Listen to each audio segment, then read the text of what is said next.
তারেক রহমানের এই রাজশাহী আগমন ঘিরে আমরা এখন অবস্থান করছি নাটোর অঞ্চলে।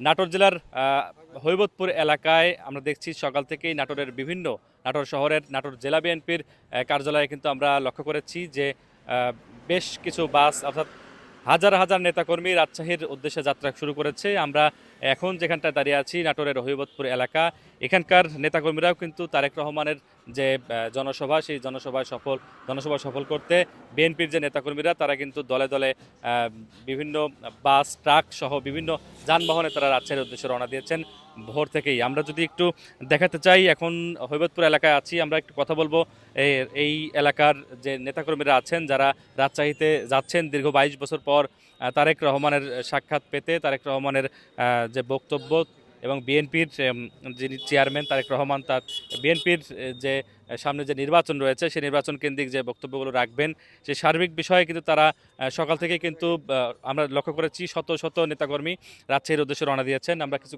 নেতাকর্মীর সাথে কথা বলতে চাই। আপনার নাম? আমার নাম মোহাম্মদ মনিরুজ্জামান। এই 22 বছর পর তারেক রহমানকে দেখবেন, তার একদম সামনে থেকে অনুভূতি কেমন? অনুভূতি আসলে ভাষায় প্রকাশ করা যাবে না। যে আজকে আমরা 17 বছর কোনো নির্বাচন কোনো ভোট দিতে পারি নাই, তো আমরা আজকে 22 বছর পর আমাদের নেতা তারেক রহমানকে দেখব কাছে থেকে, এবং এটা একটা মনে আশ্বাস ছিল যে তারেক রহমানকে দেখব। তো আজকে সেটা আশা প্রতিফলন হতে যাচ্ছে। আমরা দেখে অনেক আনন্দিত হব এবং অনেক ভাষায় প্রকাশ করা যাবে না, এত খুশি হব আমরা। আপনার নাম? আমার নাম আখতারুজ্জামান হারিস। দলীয় পদ? আমি নাটোর সদর থানা বিএনপির সাবেক সহসাধারণ সেক্রেটারি ছিলাম 6 থেকে 9 সাল। সদর থানা বিএনপির সাংগঠনিক সম্পাদক ছিলাম। এই যে আজকে রাজশাহীতে নেতাকর্মীদের নিয়ে যাচ্ছেন, অনুভূতি কেমন? অনুভূতি, আমরা নেতাকর্মী যারা আছি আমরা অত্যন্ত আনন্দিত, এবং তারেক রহমানকে দীর্ঘ 17 বছর পর আমরা দেখব নেতাকর্মীরা উজ্জীবিত হয়ে বাড়িতে ফিরে আসবে এবং নতুন উদ্যমে আমরা নতুন বাংলাদেশ গড়ার জন্য কাজ করে যাব। আমরা অত্যন্ত আনন্দিত তারেক রহমানকে দেখতে যাব সবার আগে। আমরা কথা বলছিলাম এই হৈবতপুর এলাকার যে নেতাকর্মীদের সাথে, তারা কিন্তু বিভিন্ন স্লোগান দিচ্ছেন।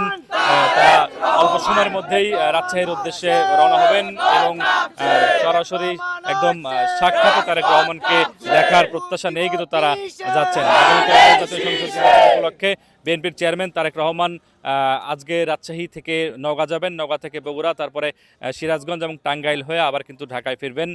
আর রাজশাহী বিভাগের যে জেলাগুলো রয়েছে, উপজেলাগুলো রয়েছে, আমরা লক্ষ্য করেছি সকাল থেকেই এই বনপাড়া হাটিকুমরুল মহাসড়ক এবং নাটোর রাজশাহী যে মহাসড়ক রয়েছে সেই সড়ক দিয়ে কিন্তু সকাল থেকেই ছোট ছোট লেগুনা এবং বাস ট্রাক সহ স্লোগানে মুখরিত হয়ে নেতাকর্মীরা রাজশাহীর জনসভার মাদ্রাসা ময়দানে যে জনসভা অনুষ্ঠিত হচ্ছে সেই মাদ্রাসা ময়দানের উদ্দেশ্যে কিন্তু তারা যাচ্ছেন। নাটোর থেকে জানাচ্ছিলাম নাজমুল হাসান, চ্যানেল 1।